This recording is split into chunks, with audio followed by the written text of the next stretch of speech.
back to For the Record. We are sitting down with the two candidates for Wisconsin school superintendent. Next up, Jill Underly, the current superintendent of the rural Pecatonica School District. What is your stance on how we get all these kids back in our classrooms and our teachers, and do so in a way that's safe for our students and staff, but also takes into account the mental welfare of our students that have been dealing with this for most of a year now? No, that's a great question, and I think it's on everybody's mind for sure. I mean, everybody wants the schools open. The teachers want to be in school. The kids want to see their friends. Families and parents want their kids in schools. But for many districts, maybe with crowded or aging facilities, social distancing is simply impossible.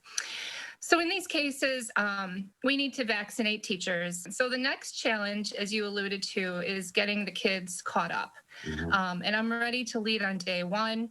Make sure we put equity first, and that includes mental health, and get the kids the resources that they need to succeed for every child.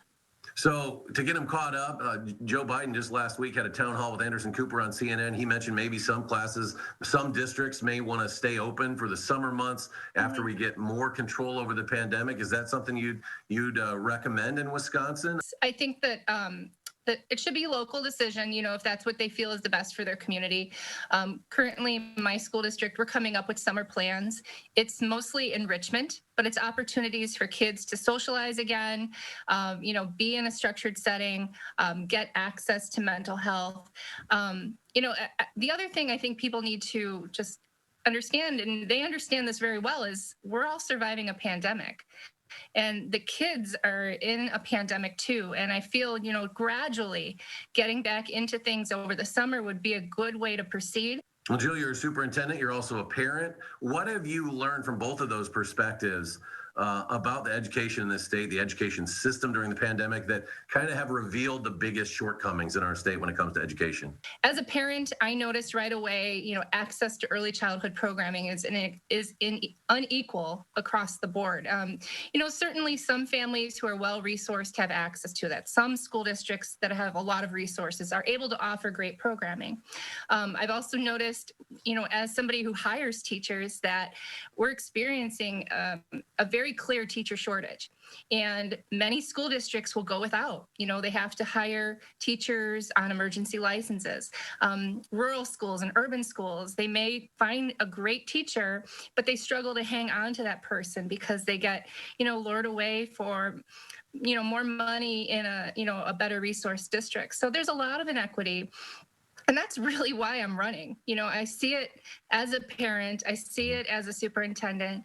I saw it when I worked at DPI, and that's what we need to do. We need to disrupt these inequities and make it so that every kid has access to a great education.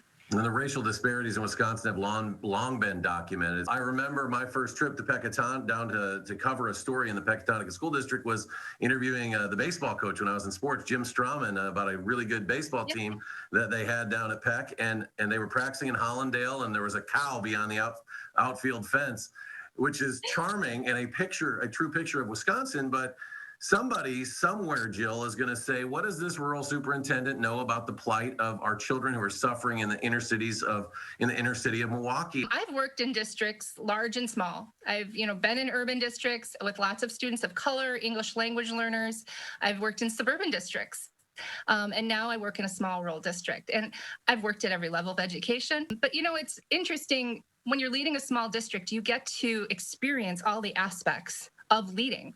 I'm the business manager, as well as the curriculum director.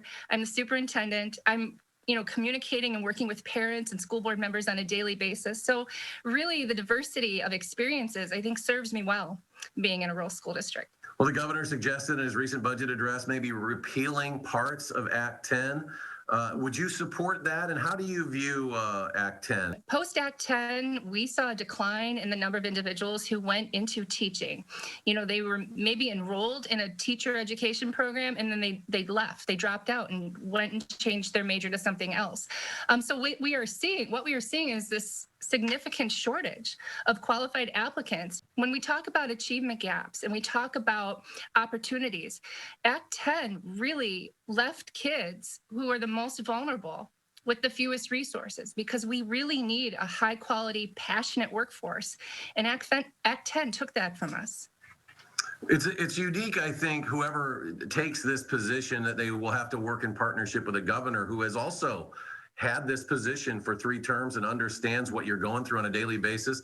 How would you describe your relationship with the governor, and how would you foresee yourself working alongside him? Yes. So I have a great relationship with our governor. His budget is great for kids. His tagline is what's good for kids is good for Wisconsin.